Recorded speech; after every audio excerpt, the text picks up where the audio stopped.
Okay, Assalamualaikum warahmatullahi ta'ala wabarakatuh. And hi everyone. Today I'm going to be doing another video for vibrations, yeah. So I'm going to be talking about logarithmic decrement, yeah. So what is logarithmic decrement? It is useful to determine the damping coefficient of the systems, yeah. Especially the system that we are going to talk about here is the underdamped system, yeah. So how to get it? So it is basically from the dynamic test, okay, we should get what we call it as displacement. We should get as what we call it as displacement response. So this is the one that we have here. Okay, the displacement response here. Okay, and then from there we can use this response to estimate damping. Okay, this is the process to do it. Okay, so how are we going to do that? Okay, so let's say we do a test and we get this particular response. We call it as dynamic response or displacement response. So we know that from here, this is basically the amplitude of the response. Okay, and this is going to be the time. Okay, the time of the response. Okay, so here we can put a symbol here as we can represent the amplitude at this peak as x1. We can represent the amplitude at this peak as x2, and we can represent the peak at this peak, the amplitude at this peak as x3. Okay, so we have this peak. Okay, certain books they will write it as x0. This is x1, and then this is x2. I'll go to the blue representation later on, but now we focus on the black representation as x1, x2, and x3. Okay, now from here we know that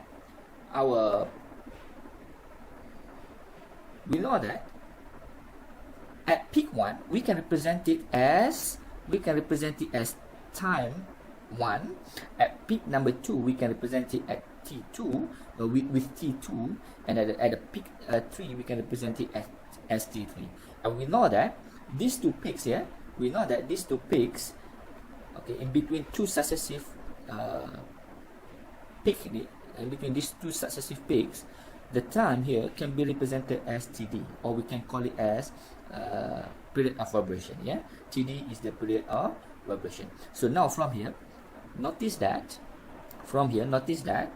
put it with the black color, T2 it is basically equal to T1 plus TD.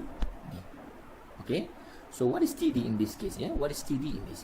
So if you still remember, TD is equal to 1 over frequency FD, where your FD is equal to omega D divided by 2 pi, right?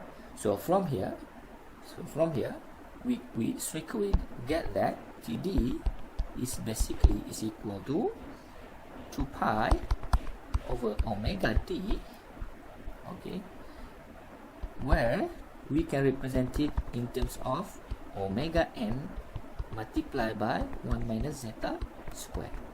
Okay, that is the equation right now.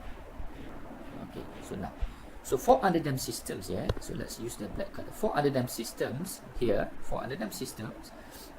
we know that the response for under system at T1, so let's represent the response at T1. So at T1 is equal to, okay, A exponential minus zeta omega n T1. Okay, we use the response equation that we have derived it before. Okay, that we have learned it before. And then let's use the sine terms here. Yeah, so sine omega D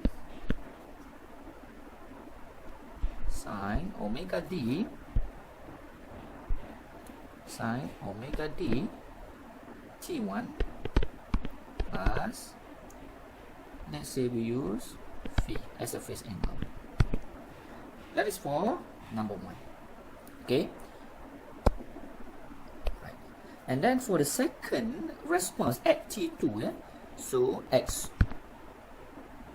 2t, x t2, so let's use x t2, is equal to a exponential minus zeta omega n t2, okay, sine omega d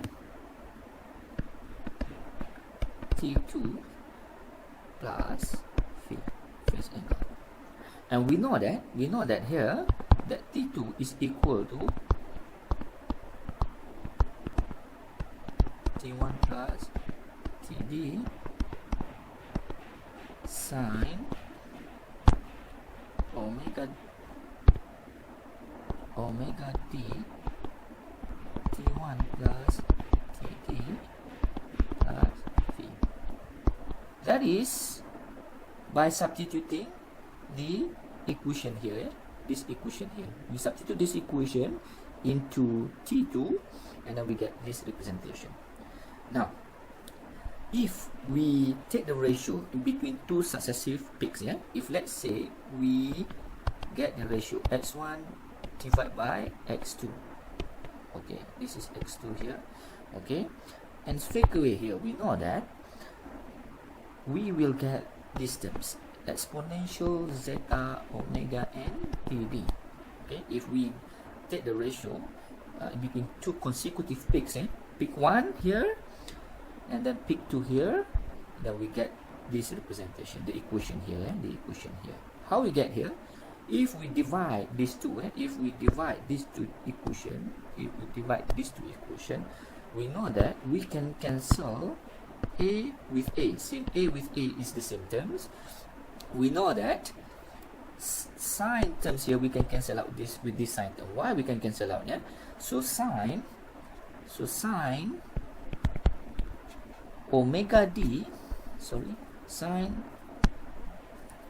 omega d td here, omega d td here is equal to sine 2 pi. If you substitute this td, if you substitute td into the equation here, so 2 pi divided by omega d, then you can cancel omega d with omega d, you get sine 2 pi. So mathematically, sine 2 pi is going to be equal to 0. So when this term is equal to 0, so you get the same term sine here, the same term sine there. So sine omega d t1 and sine omega d t1, you can cancel out each other.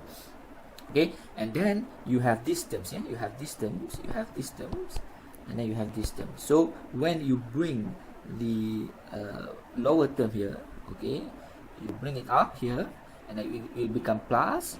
So zeta omega n t1 will cancel out each other, and then you left with zeta omega n td, right? So you left with the zeta omega n td. So we know that from the definition, the logarithmic decrement here, symbol is delta here, like a delta, but we call it as logarithmic decrement here, is going to be equal to log x1, the log for two consecutive peaks, yeah, divided by x2, which is in this case we can write it as log exponential zeta omega n td. So we know that when you have the log for the exponential here, you will left with this one, yeah? So you will get delta is equal to zeta omega n td, where if you substitute td, if you substitute this td, okay, this td into the equation here, you will get something like this. 2 pi zeta divided by z1 minus zeta square. Okay, 1 minus zeta square. So we can use this one, yeah. So either in order for us to determine the zeta value, or the zeta value or from the logarithmic decrement, we can use this equation here, yeah. Okay, or we can represent it differently. So we can represent it as delta is equal to 1 divided by n log, you get the definition back, yeah, x1 divided by xn plus 1 here. Okay. Alright, so this is the general equation for logarithmic decrement in order for us to determine the zeta value. So how we do it normally? So from the systems, from the response of the underdamped system, we determine what is the delta value here. We determine this one from 2 consecutive peaks, and then we get the delta. So from delta, then we determine the zeta from this equation here. Okay, so that's the process. Okay, all right. So what is this term here? What is this term? N. So this term we call it as number of cycle. Okay, so since in this derivation we just do it for only one cycle, for from peak to peak, this is one cycle, so n in this case is equal to 1. Okay, but if you do it for 2 cycles, for example from 1 to 3, that is the number of cycles is going to be 2. Okay, so n here representing the number of cycles. So x1 representing the highest peak, the first peak here, and then xn plus 1 is depend. If let's say we do it for 1 cycle, means that x1 divided by x1 plus 1 x2. So you get 1 divided by 1 log x1 divided by x2 as what we have here. Okay, but if you do it for example like 5 cycle, you will get 1 divided by 5 log x1 divided by x6. So remember, if you use this formula, the ratio here will always be greater with 1 numbers. Yeah, so x1 divided by x6 meaning that there is 5 cycles. x1 divided by x7 means that you have 6 cycles. But if you use the blue color here, the blue representation, if you use the blue representation as this one, okay, x0, you will have something like this. X delta is equal to 1 divided by n log x0 divided by xn. So don't confuse yourself with this representation. It's similar, this one is similar, okay, but the symbol is a bit different. So for example, if we do it for 1 cycle, you will get 1 divided by 1 here, 1 divided by 1 here, x0 divided by x1. So it follows, for 1 cycle you get x0 divided by x1. For 2 cycle, x0 divided by x2. For 3 cycle, x0 divided by x3, and you get 1 over 3. It's a bit different here. It's a bit different as compared to this one. If for 1 cycle, x1 divided by x2. If 2 cycle, x1 divided by x3. If 3 cycle, x1 divided by x1. It's a bit different in terms of representation. So please be careful when you use the formula from different books. So Ralph will use these particular formulas in Ralph's, but if you use other books, you will use sometimes in different books they use this formula. Don't confuse yourself with the representation. Okay, so we will stick with the red box here. We will stick with the red box. So this is how you're going to use the logarithmic decrement formula in order to determine the damping ratio. So again, damping ratio can be determined from the curve fits that we do at 2 consecutive peaks here, x1 and x2. So from the dynamic test, we get this displacement response, and then from displacement response we should use this formula to determine the delta value, which is logarithmic decrement, and then once we get the delta value, we can determine the damping ratio. Okay, we can determine the damping ratio. Sometimes the question will ask you to determine the TD and the damping ratio. And if you solve this one, solve this yield, so you will get zeta is equal to delta. So you get the delta from here. Okay, you get the delta from this equation divided by sub 4 pi square plus delta square. So this is another representation. So solve that one, you get this one. So from the delta calculation here, you substitute delta into this equation straight away, you will get the zeta value. Okay, hopefully this video will help you to understand the logarithmic decrement and how to use the logarithmic decrement to determine the damping ratio. Okay guys, we will talk about other topics in the next video. That's all for now.